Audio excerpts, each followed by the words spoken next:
Hello, everyone. Welcome to Off the Charts, episode 151. If you like this type of content, please like and subscribe and tell your friends. Cheers to you all. I don't know what's going on. I'm going to have to fix this, but I'm doing the thing with this new webcam. You didn't hear that, right? Something's wrong with my mic settings or whatever with the new webcam. It doesn't pick up my tings. That's important. Anyway, back to more serious stuff.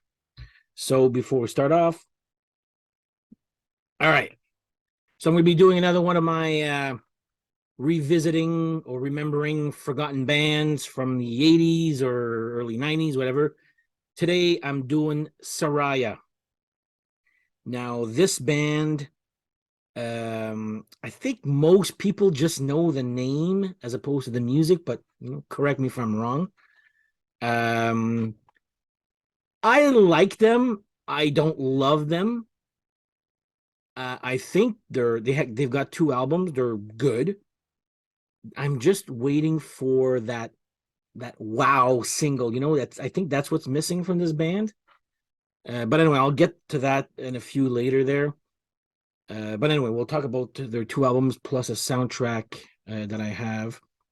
So they were formed in 1987-ish. It was singer, vocalist Sandy Saraya, which is a female name, by the way, and keyboardist Greg Munier. Apparently, they were trying to get a record deal, and then they got writing stuff. They got Tony Ray on lead guitar, Chuck Bonfante on drums, and Gary Taylor on bass. So that made the lineup for album number one. So let's show you there. This is album. There you go. Album number one, Saraya, self-titled. I remember when I I didn't buy this at the time. I bought this much later. I remember seeing the video or hearing, they were Metal Edge and all that there. I remember seeing the video on the Power Hour for Back to the Bullet. I thought the song was actually pretty good. I remember the VJ, I forget who it was at the time. Man, was he ever gaga over the singer. And again, more to come on that. He's like, oh yeah, she's such a hottie and all that. I think she's cute. Very cute. Sorry.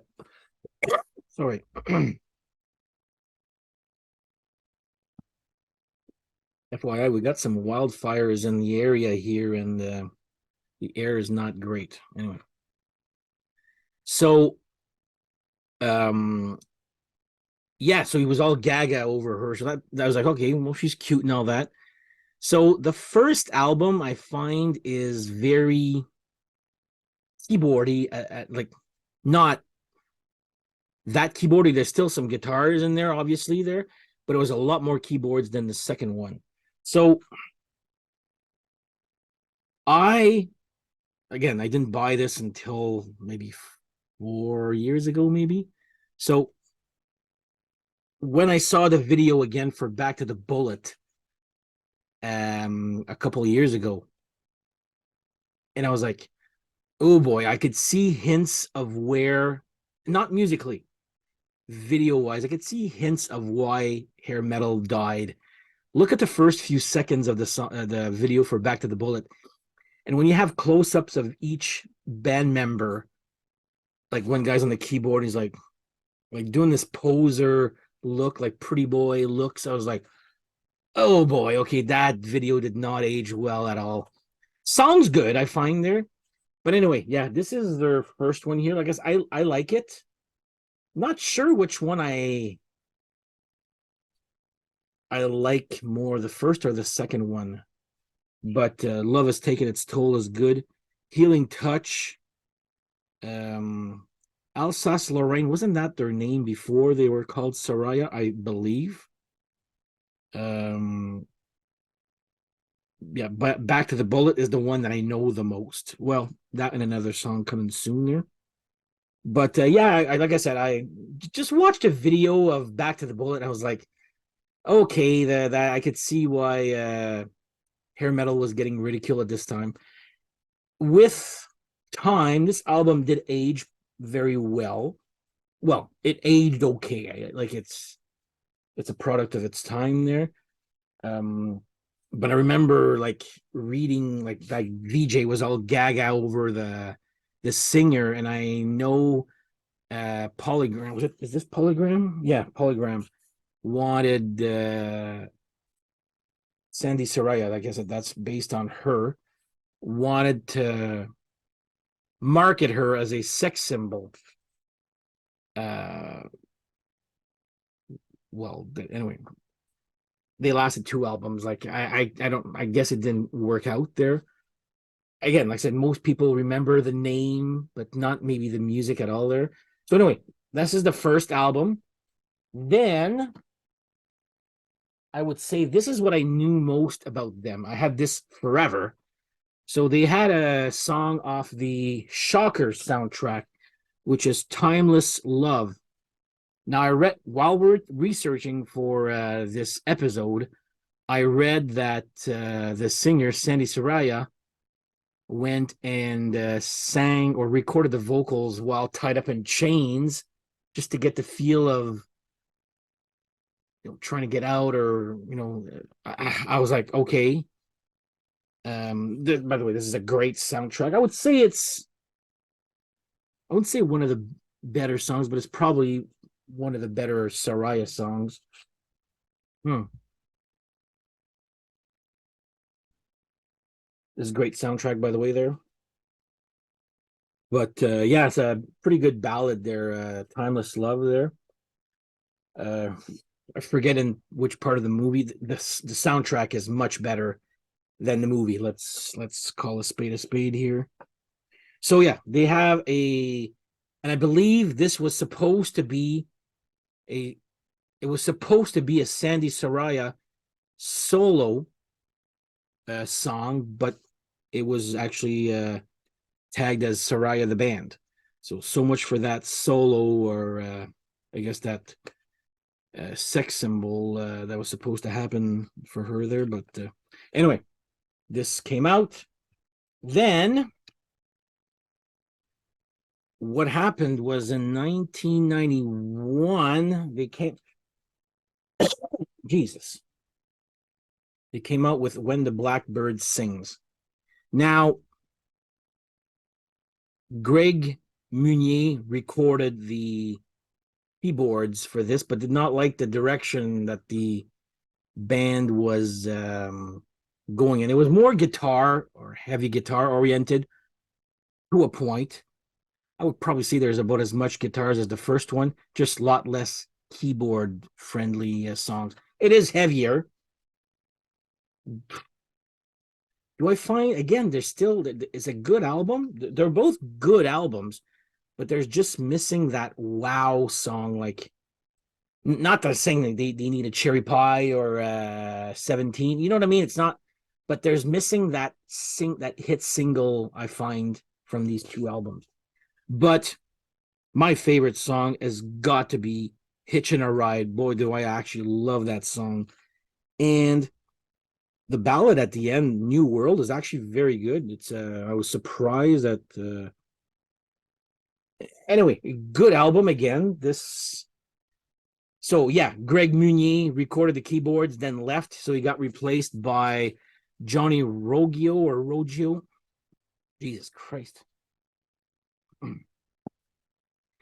And also on bass, Gary Taylor left to be replaced by Barry Dunaway. So yeah, this came out 1991. I didn't know this existed. Like I knew of the first one and the Shocker one, obviously there. I didn't know this existed until like a few years ago. I was like, oh my god, they had a second one. Like just to show like this did absolutely nothing here in Canada. Other parts of the world, curious to see if you guys knew this existed. But and even 91, like I was still pretty into hair metal. Well, I've always been into hair metal, just not buying as much as in the 90s there. But yeah, I didn't know this was out. I don't think I saw a video for this. The only video I ever saw of this band was Back to the Bullet. So that album, when the Blackbird sings, happens. 1992, they break up. It doesn't really say when they broke up, but if you look on Wikipedia, it says members from 1987 to 1992. I'll assume that they broke up in 1992. This, I guess, did nothing because I know I did nothing at the time. Like I didn't even know this existed. So anyway, after they break up, apparently Sandy Saraya married Brian Wheat from Tesla. I'm not gonna go into that story again about Brian Wheat with my friend Stefter. I think I've talked about that in the Tesla episode. My friend's like, "Where the hell did you talk about that story?"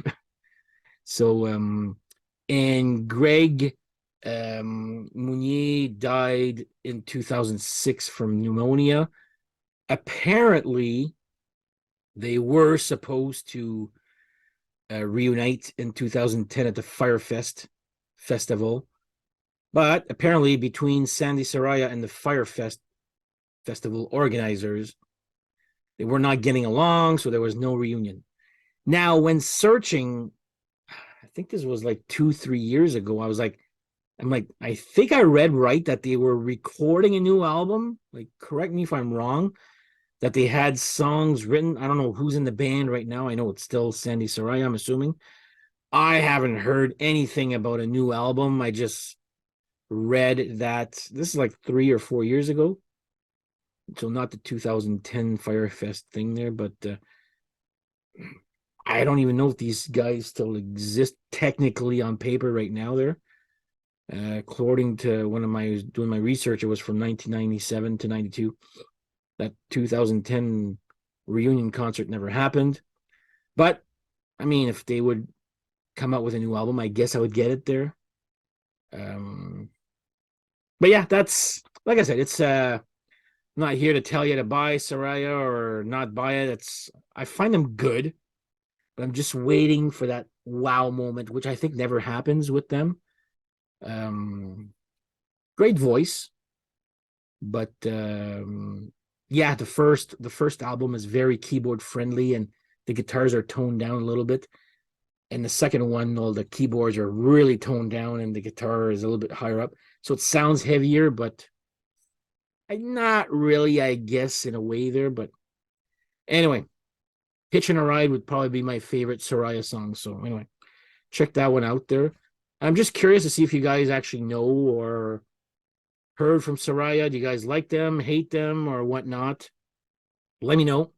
So on that note, thank you guys for watching, and we shall see you guys next episode. So enjoy some Saraya, I guess. Take care. Bye-bye.